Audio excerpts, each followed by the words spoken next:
தாவேகா வேட்பாளர்கள் அறிவிக்கப்பட்டதுமே, அந்த தொகுதியில இருக்கக்கூடிய முக்கியமான திமுக, அதிமுக வேட்பாளர்கள் இருப்பாங்கல்ல, அவங்க என்ன சொல்லியிருக்காங்கன்னா, தாவேகா ஒருவேளை ஓட்ட பிரிச்சா ஒரு 10,000 ஓட்டு, 20,000 ஓட்டு வாங்குவாய்ங்க.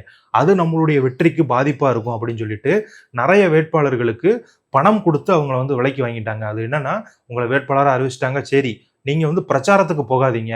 ஒருவேளை நீங்க பிரச்சாரத்துக்கு போய் ஒரு 20,000 ஓட்டு வாங்கிட்டீங்கன்னு வைங்களேன், அது என்னுடைய வெற்றியை பாதிக்கும் அப்படின்னு சொல்லிட்டு, திமுக, அதிமுக, காங்கிரஸ், பாஜக உள்ளிட்ட கட்சிகளை சேர்ந்த வேட்பாளர்கள் அவங்களுக்கு பணம் குடுத்திருக்காங்க. யாருக்கு? தாவேகா வேட்பாளர்களுக்கு.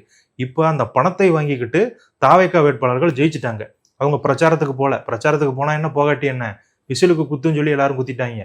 இப்ப என்ன பிரச்சனை இருக்கு அப்படின்னு பார்த்தீங்க அப்படின்னா, பணத்தையும் வாங்கிக் கொண்டு ஜெயிச்சுட்டேல்ல, அந்த பணத்த எனக்கு இப்ப திரும்ப குடு அப்படின்னு சொல்லிட்டு, இந்த காசு குடுத்தவங்கலாம் கேட்டுக்கிட்டு இருக்காங்க. இதுல நெறைய எம்.எல்.ஏக்கள் காசை வந்து திரும்ப குடுத்துட்டாங்க. அவங்க வந்து நியாயமா இருக்கும்னு ஆசைப்பட்டு குடுத்தாங்களா என்னன்னு தெரியல. ஆனா ஒரு சிலர் அந்த பணத்தை திரும்ப குடுக்காம இருக்காங்க.